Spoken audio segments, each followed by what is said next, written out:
JEE and NEET physics students, एक question complete लिखा हुआ है विदाउट डायग्राम।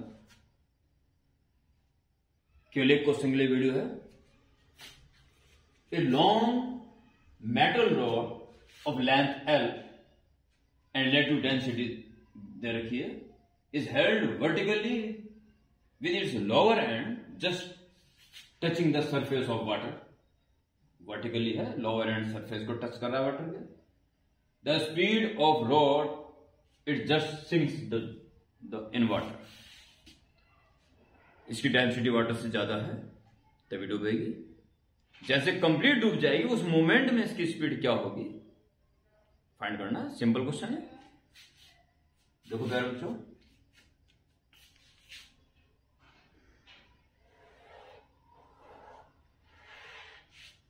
ये मान लीजिए आप इसमें वाटर, ठीक है, इसके ऊपर रॉड लोअर एंड यहां टच कर रखा है और छोड़ दिया तो नीचे डूबनी शुरू हो जाएगी। एक ऐसा मोमेंट ले लीजिए जिसका कुछ पार्ट डूबा हुआ है। मान लो एक्स पार्ट जिस मोमेंट में डूबा हुआ उस मोमेंट की हम कहानी चालू करेंगे यहां पे, और टोटल लेंथ एल है तो ऊपर वाला पार्ट बचता है एल माइनस एक्स। इसकी रिलेटिव डेंसिटी दे रखी है उसने सिग्मा, तो आप इसकी डेंसिटी मान लीजिए D1 और इसकी मान लीजिए D2, तो D1 अपॉन D2 हो जाएगा relative density, that is given sigma. और आपका बस ये स्थिति।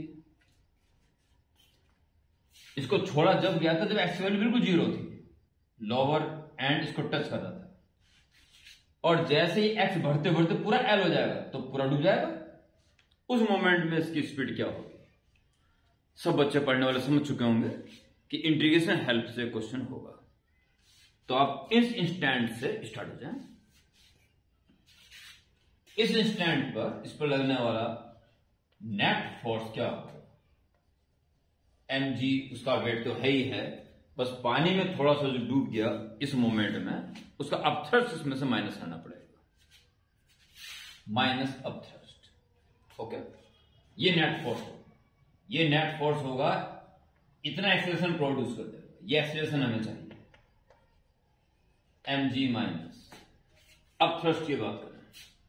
अपथ्रस्ट होता है जितना वॉल्यूम इसका डूबता है उतना ही वॉल्यूम फ्लूइड का डिस्प्लेस होगा, उसका जो वेट होगा वही अपथ्रस्ट होता है। ये आप जानते हो अच्छी तरीके से। तो कितना वॉल्यूम डूब गया, कितना वॉल्यूम डूब गया, तो इसका आप क्रॉस सेक्शन एरिया ए मान लीजिए, तो a इंटू एक्स ये वॉल्यूम हो गया। इतना वॉल्यूम डूबा हुआ है रॉड का, तो इतना ही वॉल्यूम पानी का बाहर निकला हुआ है। उसमें D2 की इंटू कर दें तो उसका मास निकल जाएगा, डिस्प्लेस्ड फ्लूइड का मास इंटू जी, उसका वेट हो जाएगा। यही upthrust. Clear? So acceleration is mc dividing both, so remains g only and minus d2ax g upon mass of rod. अब mass of rod density group में लिख दीजिए, g minus d2ax g upon mass. Mass is density into volume, mass rod का, तो rod की density into rod का volume, length into cross sectional area. Okay, तो इस तरह से प्यारे बच्चों acceleration which is written as dv by dt is g minus d2 upon d1। ध्यान देना, d1 upon d2 is d1 upon d2 relative density which is given sigma, and hence d2 upon d1 d2 1 upon sigma। बाकी a cancel, ये d1 upon d2 नीचे आ जाएगा sigma d1 upon d2 and f, और ऊपर बचता है x g। Okay, अब आपको टाइम से कहीं कोई लेना देना नहीं है। वो ये नहीं पूछा कितना टाइम लगेगा टोटल, वो कह रहा है कि पूरा डूब जाएगा, यानी x की वैल्यू बिल्कुल l हो जाएगी, तो स्पीड कितनी हो जाएगी। टाइम को हटाना पड़ेगा यहां से पहले। टाइम का हटाने का तरीका पढ़ने वाले बच्चे सारे जानते हैं। It is dv by dt and multiplying and divided by dx, hence g minus gx upon sigma l dv by dx and dx by dt is v, x के बढ़ने की दर यानी इसके डूबने का स्पीड, यानी इस मोमेंट में इसके स्पीड, और जब x वैल्यू l हो जाएगी तो उसकी स्पीड कितनी होगी, ये हमें अल्टीमेट फाइंड करनी है।